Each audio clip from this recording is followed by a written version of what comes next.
On the night of our 40th anniversary gala, a young man in his early 20s stormed into the ballroom. He dropped to his knees right in front of my husband, Waylon. "Dad, I'm your son, Jaxson," he cried out. I froze.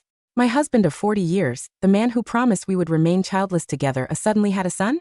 I turned to Waylon. His face turned as white as a sheet, and his eyes darted around, refusing to meet mine. The guests erupted into a frenzy. Whispers flooded the room like a rising tide. I looked at this absurd scene and suddenly burst out laughing. "You're here for the inheritance, aren't you?"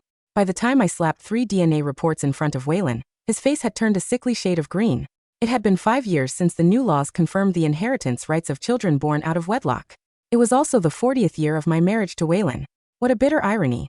For 40 years we lived in a cramped, drafty apartment, smelling of coal smoke and pinching every penny. In the winter, when there was no heat, Waylon would tuck my frozen feet into his coat to warm them up. In the summer, when the mosquitoes were relentless, he would stay up all night fanning me so I could sleep. Later, we started a small business, working from dawn till dusk. He wore holes in his shoes chasing leads, and my skin tanned dark from manning our outdoor stall.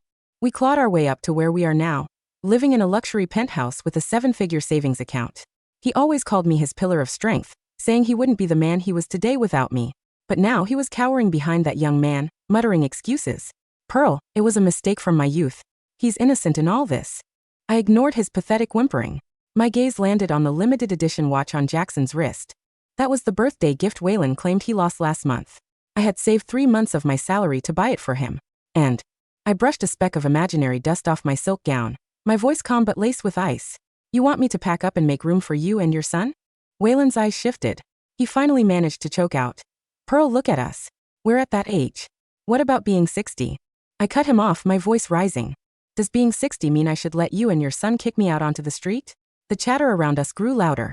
Some looked at me with pity, while others pointed fingers at Waylon. I remembered the day Waylon proposed. He was on one knee, holding a wilted rose. "Pearl, let's just be us. No kids, no burdens. Just the 2 of us against the world."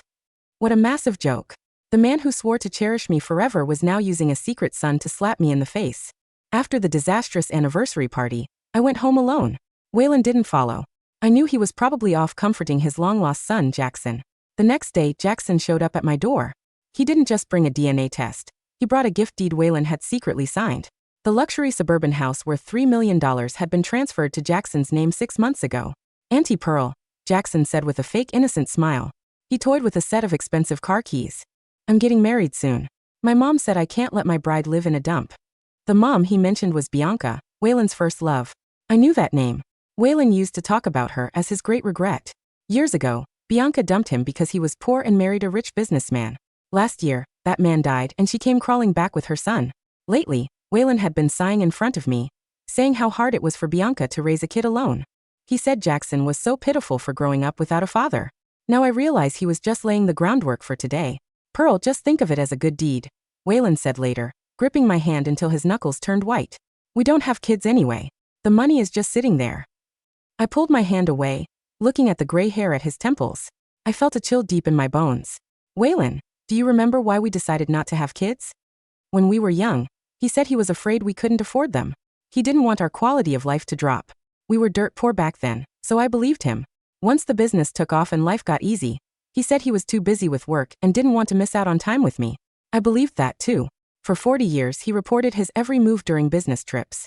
He said goodnight to me every single evening. I thought that was true devotion. But last week, I found 2 receipts for a spa resort in his suit pocket. The dates matched the days he was supposedly scouting locations in the next state. The services listed were definitely not for business. All that warmth and affection was nothing but a carefully woven web of lies. His check-ins were fake. His goodnight calls were a script. His kindness might have been a calculated move from the very start. The day Bianca moved in, the sky was as gloomy as my heart. I was watering the bougainvillea on the balcony. I'd raised those flowers for over a decade, watching them bloom and fade, just like my life with Waylon. She walked in wearing a Chanel suit and 4-inch heels. Her perfume was so thick it was suffocating. She walked straight up to me and looked down her nose. "Pearl, we need to talk." Jaxson's fiancée was with her. She was a young girl in a pink dress, looking naive but acting entitled. She sat on my sofa and started taking selfies, using my antique vase as a backdrop. That vase was an heirloom from my grandmother. Talk about what? I set the watering can down. A drop of water hit the floor and blurred into a small stain. "Talk about how you're taking over my home?" Bianca pulled a file from her bag and pushed it toward me with a smug grin. This is a divorce settlement. You leave with nothing, and we'll pretend these 40 years never happened. The agreement stated I would voluntarily give up all marital assets, the houses, the savings, and the company shares. Waylon's signature was already there. That familiar handwriting felt like a knife twisting in my chest. Does Waylon know about this? I picked up the papers, my grip wrinkling the edges. Of course he does, Bianca gloated. He said his biggest regret is what he put us through. Waylon emerged from the bedroom then, wearing his robe, his hair a mess. He saw the papers in my hand and looked away. Pearl, I can explain. Explain that you planned to dump me all along? I threw the papers in his face. They were light, but they felt like they hit with the weight of a mountain. Or explain if you felt even a shred of guilt while you were secretly draining our accounts. Jaxson suddenly stood up and pointed at me. Listen, you old hag, don't push your luck. My dad wants to give us this stuff. You have no right to say no. I have every right as his legal wife, I said, staring him down. And because this house was built on the sweat and tears I shed when we were selling trinkets on a street corner. Back then, we worked under the scorching sun and the freezing wind. We couldn't even afford a hot meal. To save money, I walked miles to pick up inventory until my feet were covered in thick calluses. Every corner of this house belongs to me. Who the hell do they think they are? In the end, Waylon chose Bianca. He said I was too controlling and lacked her gentle touch. He said Jaxson was his only bloodline, and he couldn't let the Vance name die out. Pearl, let's make this easy, he said, sliding a bank card toward me. He looked slightly guilty but mostly entitled. There's $50,000 on here. It's enough for you to retire on. $50,000. That was his price for 40 years of my youth and sacrifice. I laughed until tears came to my eyes. My vision blurred, and for a moment I saw us when we were first married. We were squeezed into a tiny studio with peeling walls and a broken wardrobe. It was so cold I would shiver, and Waylon would hold my feet against his chest. He'd whisper, "One day, when we're rich, I'll buy you a big house with the best heating in the world." I remembered when he got his first big contract. He spun me around 3 times, his eyes shining brighter than the stars. "Pearl, I'm going to give you the best life." And when the company almost went under, we stayed up for days, desperate and rejected by every bank. He held my hand and said, "As long as I have you, I'm not afraid. We'll get through this." Now he was trying to buy me off with 50 grand.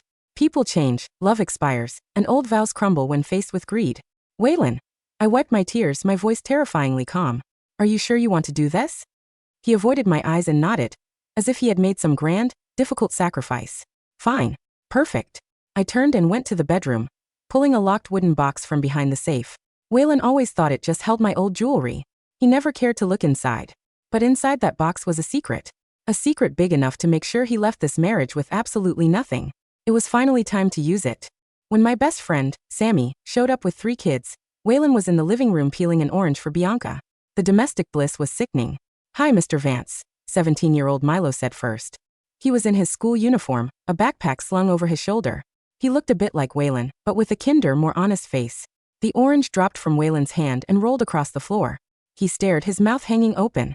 Who are you kids?" "They're my children," I said, leaning against the doorframe. I felt nothing as I watched him crumble. "My biological children."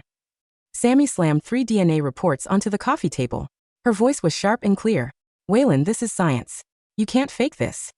Bianca shrieked like a cat whose tail had been stepped on. "Liar. You were never pregnant." It was true. Everyone knew I never gave birth. Waylon was certain of it because we were rarely apart for more than 3 months in 40 years. He thought I never had the chance. What they didn't know was that at 20, I was told I had no uterus. A doctor told me I'd never carry a child. I felt like my world ended then. Waylon held me and said, "It's okay, Pearl. We'll just be us. I only need you." Back then, I really thought he meant it. But I wanted a child of my own so badly. 10 years ago, through IVF, I used my eggs and a donor's deposit. Sammy, who had just lost her own child, stepped up to be my surrogate for the triplets. We made a pact to raise them together. These 3 children were the secret I kept from the world. They were my reason for living and my strength. Waylon's face went from pale to purple. He flipped through the reports, his fingers shaking like leaves. This is impossible." Suddenly he looked up at me, his eyes full of rage and disbelief. "Pearl, you lied to me. You've been lying this whole time. Compared to you hiding a secret son for 40 years, my little secret is nothing," I said. I picked up little Lexi, who was clinging to my dress. My heart melted as I patted her back to calm her. Jaxson lunged for the reports, but Milo shoved him back. Milo was young, but he had a presence. "Back off. You trying to destroy the evidence. You're all bastards," Jaxson screamed, showing his true spoiled colors. "My dad will never acknowledge you." The law doesn't care what you think, Sammy said, recording the whole thing on her phone. Under the law, children are children, whether they're born in a marriage or not. My kids have the same inheritance rights as anyone else. Bianca tried to tackle me, but Sammy blocked her. The two middle-aged women started scuffling, hair getting messy, clothes wrinkling. It was pathetic. Waylon stood in the middle, shouting, "Stop it. Stop." But he didn't know who to pull away. I held Lexi and watched the circus. 40 years of emotion didn't stand a chance against the reality of blood and money. He never really loved me. At least now I could see clearly. The arrival of the police ended the circus in my living room. When the two officers stepped out of the elevator, Bianca was still pulling at Sammy's hair, her high-end Chanel suit torn at the shoulder, while Jaxson was yelling curses at my 17-year-old son Milo. "What is going on here?" the lead officer demanded, his hand resting on his holster. "Officer." I stepped forward, holding 6-year-old Lexi calmly against my hip, while pointing at Bianca and Jaxson. These two people broke into my private residence, assaulted my guests, and refused to leave after being asked multiple times. "I am the sole deed holder of this property." "That's a lie," Bianca shrieked, her face red and distorted, makeup running down her cheeks. "Waylon gave us this house. He signed the gift deed. Mr. Vance holds a 50% marital interest in our shared estate, but the title to this penthouse sits exclusively in my name under our original prenuptial business agreement," I said coldly, pulling the real estate registration document from my leather folder and handing it to the officer. I had bought this penthouse 15 years ago using the dividend bonuses from my independent sales branch. Waylon had been too busy running around with business meetings to notice that I had put the title solely under my name. The officer reviewed the paper, glanced at Bianca and Jackson's disheveled state, and turned his hard gaze on Waylon. "Is this your wife, sir?" Waylon looked like he wanted to sink into the floorboards. His face was a sickly gray. Yes, officer. This is my wife Pearl." "And do these people reside here?" Waylon swallowed hard, looking at Bianca's frantic eyes, then at me. "No, they don't." "Then you two need to leave immediately," the officer barked at Bianca and Jaxson. "If the homeowner presses charges for unlawful entry and assault, you'll be spending the night in a cell." "Waylon," Bianca screamed, her voice cracking into a desperate shriek. "Are you just going to stand there and let this old hag kick your son out?" Waylon didn't move. He couldn't. The presence of the police, the sight of the legal documents in my hand, and the sudden appearance of 3 biological children he never knew existed had completely shattered his authority. Jaxson grabbed Bianca's arm, his eyes darting nervously toward the officers. "Mom, let's go. We'll deal with this through our lawyers." As the officers escorted them out into the hallway, Jaxson turned back and shot me a venomous look. "Don't think this is over. My dad's money is my money." I didn't bother answering. The heavy oak doors shut, sealing out their screaming voices, leaving the foyer in a heavy, suffocating silence. Sammy smoothed her dress, dusted off her hands, and looked at me with a proud grin. "Not bad for an afternoon's work, Pearl." Waylon stood frozen by the sofa, looking at Milo, who was standing 6 feet tall, quietly protecting his younger sister. Then his gaze drifted to the 10-year-old twin Leo, who was sitting on the coffee table calmly taking notes on his tablet, and finally to little Lexi, who had my exact eyes. "Pearl." Waylon's voice trembled, a pathetic, broken sound. They're really mine? I mean, they're yours?" "They are my children, Waylon," I said softly, stepping closer to him, my eyes completely devoid of the warmth I had given him for 40 years. "Mine. Not yours. You gave up your right to a family the day you decided to build a second life behind my back." But you're my wife." Waylon took a faltering step toward me, his hands shaking violently. "If they are your biological children, under the law they are marital children. They have a right to my estate." "Oh, now you care about the law?" I let out a dry, bitter laugh. "An hour ago, you were sliding a $50,000 card across the table, offering to buy out 40 years of my life so you could give everything to your first loves, son." I was confused. I was tricked. Waylon reached out, trying to grab my hand, but Milo stepped smoothly between us, his broad shoulders blocking Waylon completely. "Touch my mother again," Milo said, his voice deep and steady. "And I won't be as polite as the police were." Waylon stared at the young man, his own legal son, possessing his height and jawline, looking at him not with respect, but with pure contempt.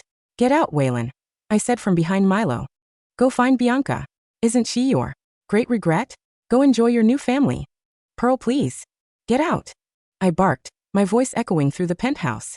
"Or I call the corporate forensic auditors tonight." Waylon's eyes widened in sheer horror.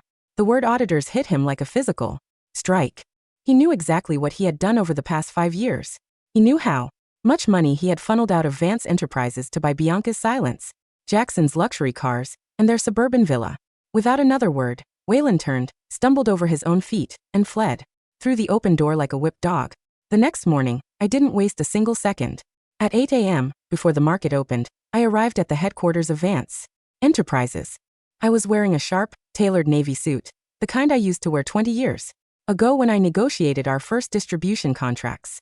My hair was swept back into a tight bun, and I carried a leather briefcase containing 40 years of corporate history. When I stepped into the executive floor, the staff froze. For the past 10 years, Waylon had slowly pushed me out of daily operations, telling everyone I was retiring to enjoy a peaceful life. Most of the younger managers only knew me as Mrs. Vance, the quiet wife who occasionally brought homemade pastries to the office. They had forgotten that the company's original name was Pearl and Waylon Trading Company. Mrs. Vance, Waylon's secretary, a young girl named Chloe whom he had hired last year, stood up nervously. Mr. Vance isn't in his office yet.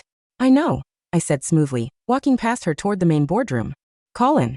Emergency meeting of the board of directors for 9 o'clock. All department heads must attend. Mr. Vance didn't authorize. I own 48% of the voting shares in this company, Chloe. I turned, looking down at her over my glasses. And as the co-chairperson of the board, I don't need his authorization. Call them now. By 8:50 a.m., the boardroom was filled with the senior board members, men and women, who had built the company alongside Waylon and me 30 years ago. When Waylon finally stumbled out of the elevator at 9:15 a.m., looking pale, disheveled, and wearing the same suit from yesterday, he walked straight into a room full of grim faces. Pearl. Waylon stopped dead in his tracks at the head of the table, where I was sitting in the executive chair. What are you doing here? What is the meaning of this? Sit down, Waylon. Old man Miller, our chief financial advisor and one of our oldest business partners, said sternly. Pearl has brought some very serious matters to our attention. She's out of her mind. Waylon panicked, pointing a trembling finger at me. She's having a personal crisis. Board members, this is a domestic dispute. It has nothing to do with company operations. Domestic dispute? I smiled, opening my briefcase and pulling out 3 thick stacks of financial ledgers. Waylon, does funneling $2.4 million from our R&D reserve into a shell company registered under the name Jaxson Reed count as a domestic dispute? The boardroom erupted into hushed, angry whispers. Waylon's jaw dropped. How did you get those? You forgot that I set up our internal accounting software 15 years ago, I said, sliding the documents across the glass table to the board members. You thought you were clever using secondary offshore accounts. But every transaction over $50,000 required a dual signature token. You forged my electronic signature 6 times over the past 18 months. Old man Miller picked up the audit sheet, his face turning dark. Waylon, is this true? Did you embezzle company funds to buy real estate for your illegitimate son? It was an investment. Waylon stammered, sweat pouring down his forehead. I was going to pay it back. The property value in the suburban district is rising. It's corporate embezzlement, I interrupted flatly.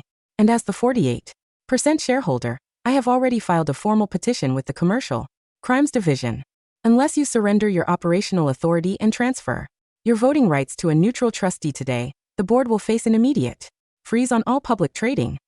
Waylon sank into a chair, his eyes wide, looking at the colleagues who used to applaud him. Not a single person spoke up for him. They looked at him with disgust. He wasn't the brilliant captain of industry he claimed to be. He was a fool who had compromised a $100 million company for a long-lost mistress, Pearl. Waylon looked at me, his voice barely a breath, tears finally spilling over his sunken eyes. You're destroying me. No, Waylon. I leaned forward, looking straight into his broken eyes. You destroyed yourself 40 years ago when you decided that my devotion was something you could trade away for a younger memory. 2 weeks later, the legal war had reached a fever pitch. Waylon was formally stripped of his CEO title by the board, placed under administrative investigation, and forced to move into a cheap, 1-bedroom rental apartment after I froze all joint bank accounts through an emergency marital asset preservation order. Bianca and Jaxson, realizing that the luxury penthouse and the $3 million villa were now tied up in court injunctions, turned Waylon's life into a living hell. Sammy, who had connections in the local community, showed us a video recorded by a neighbor in Waylon's new apartment complex. In the video, Jaxson was screaming at Waylon in the narrow hallway, shoving the old man against the wall. Where's the money, old man? You said you had millions. Why are my credit cards declined? Jaxson, please. The court froze the accounts. Waylon's voice was weak, pleading. Give me time. Pearl will settle. Settle. She's taking everything. Bianca's voice shrieked from inside the apartment. You useless fool. I wasted a whole year catering to you, cooking for you, letting you touch me. And you can't even secure a single house for your own son. Sitting in my sunlit office at Vance Enterprises, watching the video on my phone, I felt no joy, only a deep, clean sense of closure. The man who had promised to protect me from the cold was now being beaten down by the very people he had betrayed me for. Just then, my lead attorney, Mr. Harrison, walked into my office holding a blue folder. Pearl, the court-ordered asset division hearing is set for next Tuesday, Mr. Harrison said, setting his coffee down. Waylon's attorney is pushing hard for a 50-50 split of the remaining corporate shares, claiming Jackson's right as an illegitimate heir. Let him push, I replied calmly. Did you execute the secondary motion I asked for, Mr. Harrison chuckled, a sharp, admiring glint in his eyes. Yes.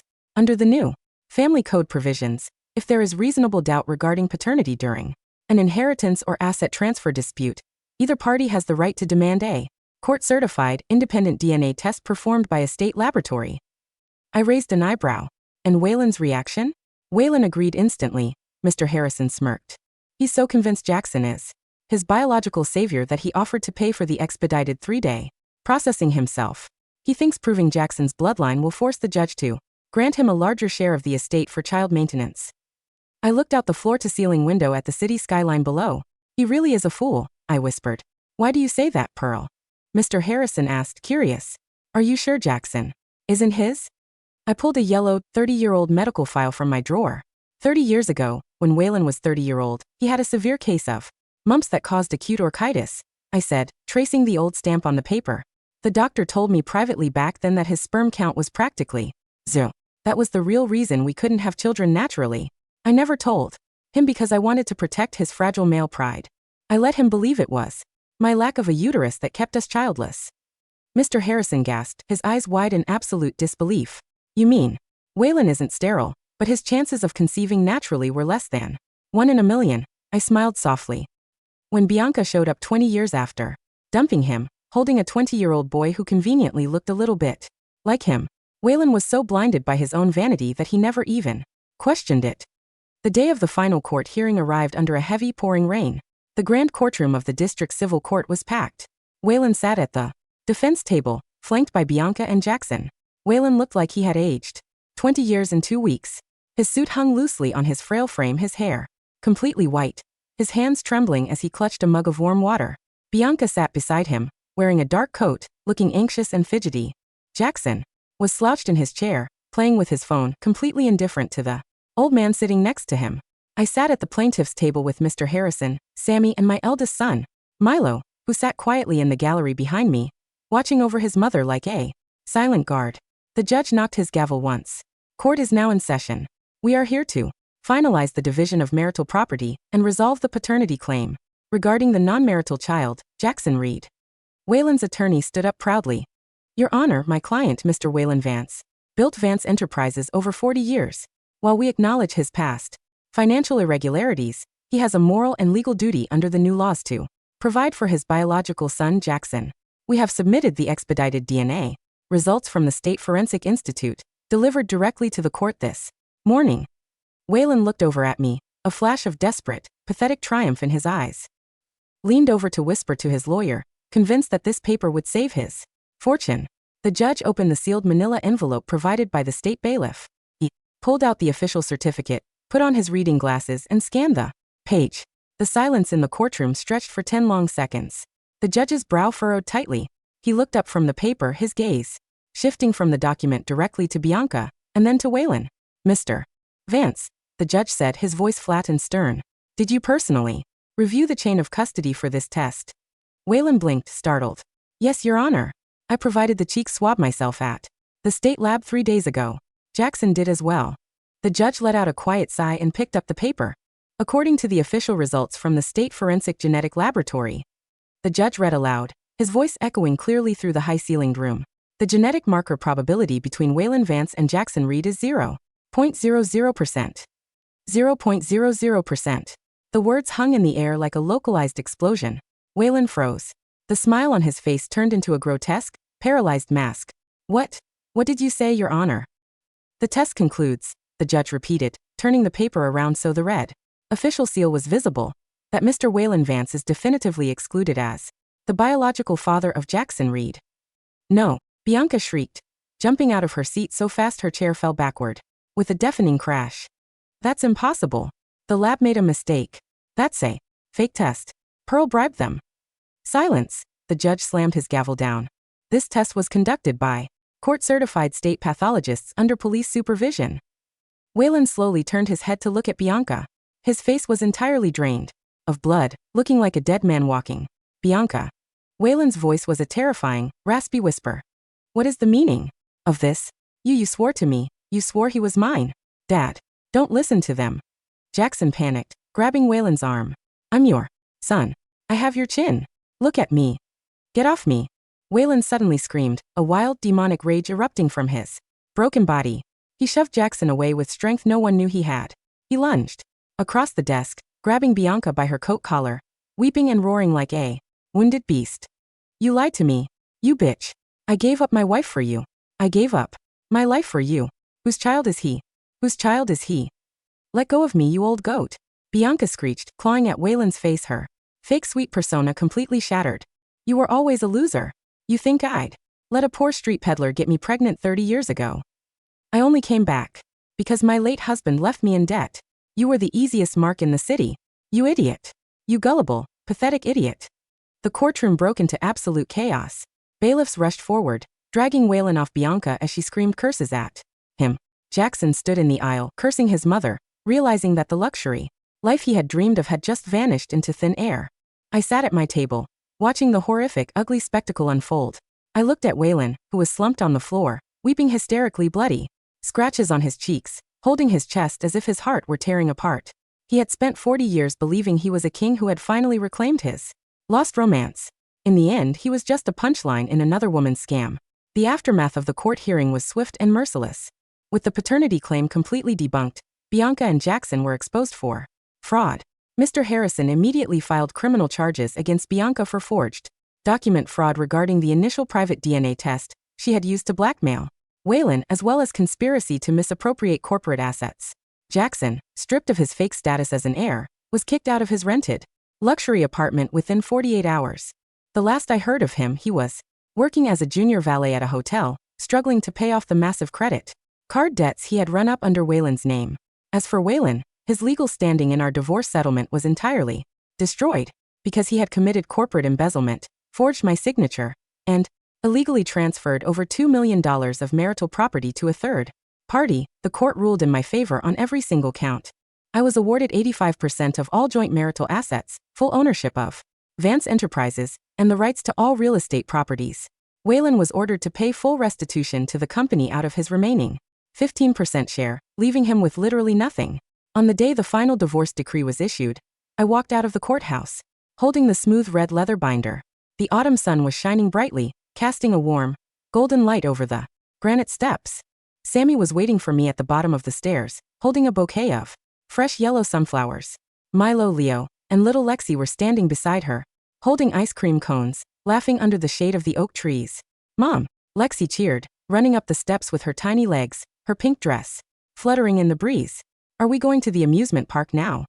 I caught her in my arms, lifting her high into the air, feeling the warm, solid weight of my real, genuine family against my chest. Yes, sweetie.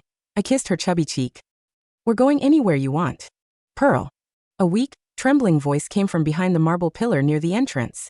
I paused, turning around slowly. Waylon was standing in the shadows of the pillar. He was wearing an old faded coat, the exact same coat he had worn 40 years ago when we sold trinkets on the street corner. His hair was messy, his eyes sunken, his skin pale and sallow. He held a single, wilting red rose in his trembling, calloused hand. He took a faltering step toward me, tears streaming down his wrinkled face, looking at me with an agonizing, desperate longing. Pearl. He choked out, his voice cracking into a sob. Look, I brought you a rose. Like the day I proposed. I looked at the wilted rose. I looked at the man I had loved for 4 decades, the man who had held my frozen feet against his chest in a drafty, unheated room. And the man who had traded all of that away for a shallow lie. Pearl, I was wrong. Waylon dropped to his knees right there on the stone steps, weeping openly, bowing his head until it touched the cold ground. I was blind. I was a fool. She tricked me, Pearl. I never stopped loving you. Please. I don't want the money. I don't want the company. Just let me come home. Let me be your servant. Let me fan you in the summer again. I walked down 2 steps, stopping a few feet away from his kneeling frame. The wind blew softly, carrying the scent of autumn leaves and fresh rain. Waylon, I said softly, my voice as calm and steady as a quiet river. He raised his tear-stained face, hope flaring brightly in his bloodshot eyes. Pearl? Do you know why I didn't cry the night you brought Jaxson to our anniversary gala? I asked gently. Waylon blinked, his lips trembling. Why? Because 40 years ago, when we were freezing in that tiny studio, I loved a man who would give me his last piece of bread. I looked down at him with absolute clarity. That man died a long time ago. The person standing in front of me now is just a stranger who happens to share his name. I took a quiet breath, feeling a profound, weightless peace settle over my soul. I gave you 40 years of my youth, Waylon, I continued. And you gave me a lesson. Never build your life around another person's promises. I turned my back on him, walked down the remaining steps, and took Milo and Leo by their hands. Pearl, Pearl. Waylon's desperate, heart-wrenching screams echoed behind us on the courthouse steps, followed by the sound of him weeping like a dying beast. Don't leave me, Pearl. Please. I didn't turn around. I didn't look back once. I walked into the bright, warm sunshine with my children and my best friend, leaving the ghosts of 40 years behind in the cold, fading shadows. 5 years later, the grand ballroom of the Hilton Hotel was illuminated by thousands of glowing crystal lights. Tonight was the 45th anniversary of the founding of Vance Enterprises, now officially rebranded as Pearl Global Holdings. Under my leadership, the company had expanded into renewable energy and international logistics, tripling its market value to over $500 million. I stood on the central stage wearing an elegant, tailored emerald green silk gown. Beside me stood my 3 brilliant children. Milo, now 22, had just graduated at the top of his class from the state business school and was taking over as the vice president of operations. Leo, 19, was studying computer engineering at MIT, having already developed 2 patented logistics software algorithms for the company. And little Lexi, 11, was a talented pianist who had just won her first national competition, sitting proudly at the grand piano on the side of the stage. Sammy sat in the front row, holding a glass of champagne, winking at me with a radiant, triumphant smile. Ladies and gentlemen, I spoke into the microphone, my voice clear, strong, and full of life, carrying across the room of hundreds of distinguished guests. 45 years ago, this company started on a wooden pushcart on a street corner. Today we stand at the pinnacle of the industry. To every woman out there, it is never too late to reclaim your life, your dignity, and your future. The ballroom erupted into thunderous, standing applause. Later that evening, after the gala concluded, I walked out onto the open-air balcony overlooking the glittering city night. The cool evening breeze ruffled my hair. I took a slow sip of red wine looking at the bright stars above. My assistant, Chloe, who had stayed with me and proven her loyalty over the years, stepped softly onto the balcony holding a tablet. President Vance, Chloe said quietly. An update came in from the social welfare department regarding Mr. Waylon Vance. I didn't turn my head. What happened? He passed away quietly yesterday morning in a state nursing home, Chloe reported gently. His health had been failing due to severe liver cirrhosis. Had no assets left. I paused for a second, setting my glass down on the marble railing. Did anyone claim his belongings? I asked. No, Chloe replied. Bianca is currently serving her 3rd year in prison for fraud. Jaxson disappeared 2 years ago after fleeing gambling debts. There was no family present. Chloe hesitated, then pulled a small, sealed plastic bag from her pocket. The nurse said he held on to one thing until his last breath. They asked if you wanted it. I turned around and looked at the bag. Inside was a dried brown, completely crushed stem of a wilted rose, and a small, fading photograph of 2 young, suntanned people standing beside a wooden pushcart 30 years ago, smiling brightly into the camera. I looked at the photograph for a long moment. There was no anger left in my heart. No bitterness. Just a quiet, gentle recognition of a life that had long since passed. Give the photo a proper burial, I said softly, handing the bag back to Chloe. As for the rose, throw it in the trash. Chloe nodded respectfully, bowed, and walked back inside. I turned back to the balcony, looking out over the endless, glowing lights of the city below. Behind me, The sound of Lexi's sweet laughter and Milo's deep voice drifted out from the warm, brightly lit ballroom. I smiled, picked up my glass, and walked back inside to join my real, beautiful life.